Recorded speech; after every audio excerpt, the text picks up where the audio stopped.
with JK being ruled in and available, what do you expect from him? Minutes, limits, like how do you kind of approach his first game? But I think he hasn't played basketball in a while, so there's going to be some adjustment there, like any player that comes back from an injury. So we're watching that to see everything from his fatigue. He's obviously put in play and healthy, and I think everybody's looking forward to him having an opportunity to do that. As far as expectations for him, I think keeping it really simple is important. Let's get out and run in transition. Let's defend. Impact the game. Get to the glass. Just be instinctive and don't overthink. What you're doing out there. You're going to make mistakes. This is a game of mistakes, and I don't want to put anything more on him than just go out and compete. And I'll have an opportunity to do that. And, keep working.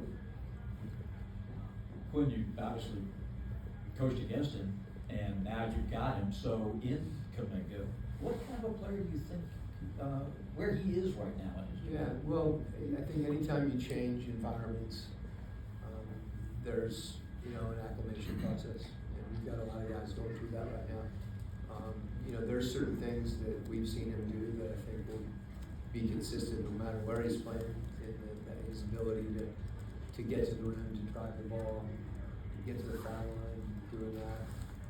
I want him to take open shots, and as I said, a lot of the things that we want our guys to do collectively, I think he's ready to dive into that. But some of the physical tools that he has are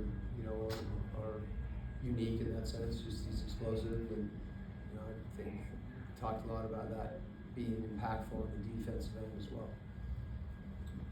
Quin, you close out that Brooklyn game on a 24-2 run. What did you see at the end of the game that you really liked, and what was the message for your team going into this game? Yeah, I just think the defending, with more aggression. And I think that's important for us to be not just solid on the ball. I think being solid on the ball and guarding the ball is not backing up and being passive. And that requires the other guys in the court to be shifted and shrink the floor more. I think we did a better job of that. That is our rim protection in many respects. And you mentioned tonight there's a lot of guys in their team that are really good at creating off the dribble. So that'll be tested as well. You're gonna have some inconsistency with this period that we're going through. The focal points. Everybody rebounding. I think that's a huge one. And as I mentioned, being shifted and ready to help in help positions, and then being solid on the ball. If we could just build that part of the defense. Things like rotations and things that take more time to drill, become less frequent and less important.